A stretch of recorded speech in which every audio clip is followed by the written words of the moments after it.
जानेगाव शेलगाव परिसरात बिबट्याचं दर्शन वन विभागानं केली पाहणी, नागरिकांना सतर्कतेच्या सूचना। मौजे जाणेफळ शेलगाव परिसरात बिबट्या दिसल्याची माहिती मिळताच वन परिक्षेत्र अधिकारी खुलताबाद यांच्या मार्गदर्शनाखाली वन विभागानं तातडीनं घटनास्थळी भेट देऊन पाहणी केली। यावेळी वन परिमंडळ अधिकारी गणोरी सुलभा बोलकर, वनरक्षक जाधव मुंडे तसेच वनमजूर भोसले, विस्पुते व बारगळ यांनी पोलीस पाटील श्री काळे यांच्या समवेत घटनास्थळी जाऊन परिस्थितीची पाहणी केली। वन विभागाच्या पथकानं गावकऱ्यांशी संवाद साधून बिबट्याबाबत सतर्क राहण्याचं आवाहन केले। तसेच शेतात किंवा गाव परिसरात एकटे न जाणे, रात्रीच्या वेळी विशेष काळजी घेणे, लहान मुलांवर लक्ष ठेवणे आणि बिबट्याचं दर्शन झाल्यास तात्काळ वन विभागाला माहिती देण्याच्या सूचना देण्यात आल्या। यावेळी शेतकरी तालिब चौस, राजू खंडागळे, सुभाष बकाल, अब्बू चौस, दिलावर शेख व निजाम शेख हे उपस्थित होते। वन विभागाकडून नागरिकांनी अफवांवर विश्वास न ठेवता सतर्कता बाळगून प्रशासनास सहकार्य करण्याचं आवाहन करण्यात आलं आहे। DSP न्यूज लाईव्ह खुलताबाद प्रतिनिधी मधुकर खंडागळे। आज तालिब चौस यांच्या शेतामध्ये बिबट्या दिसला होता आणि पोलीस पाटील त्यानं ते कॉल केला तर वन विभागाचे कैलास पाटील वनरक्षक त्यांना तात्काळ येऊन सनी आता इथे स्पॉटर आलेले, तर आपण त्यांना विचारू ते पुढचं शेतकऱ्याकरता काय काय सांगणार आहे।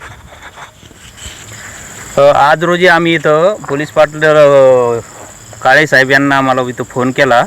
ताबडतोब आम्ही आमच्या टीम घेऊन सनी खुलताबादहून इथं हजर झालो आणि हजर झाल्यानंतर इथं पूर्ण क्षेत्राची पाहणी केली। तर पूर्ण क्षेत्र हे जे आहे हे पूर्ण उसाळ आणि हिरवळ आहे, इथं पूर्ण बागायत क्षेत्र आहे आणि त्या बागायत क्षेत्रामध्ये यांचं म्हणणं आहे की एका बिन्नी गवतामध्ये आहे ना की बिबटचे पिलं वगैरे आहे आणि ते गुरगुरताना यांना म्हणजे कानानं ऐकलं आहे, बघितलेलं नाही आहे, कानानं ऐकलं आहे आणि बिबट यांना डोळ्यानं बघितलं आहे आहे म्हणसनी। तरी आम्ही यांना गावकऱ्यांना एवढीच विनंती करतो की तुम्ही सकाळ आणि संध्याकाळ हे 2 टाईम सोडून सनी दिवसभर तुम्ही काम जरी केलं, पाणी जरी भरायचं असलं तर दिवसा भरा, रात्रीच्या टायमाला आपली आपली हुशारीनं तुम्ही हुशार राहा आणि जे तुमचे गुरंढोरं आहे समजा त्यांना जाळीमध्ये ठेवा त्याला रात्रीच्या टायमाला।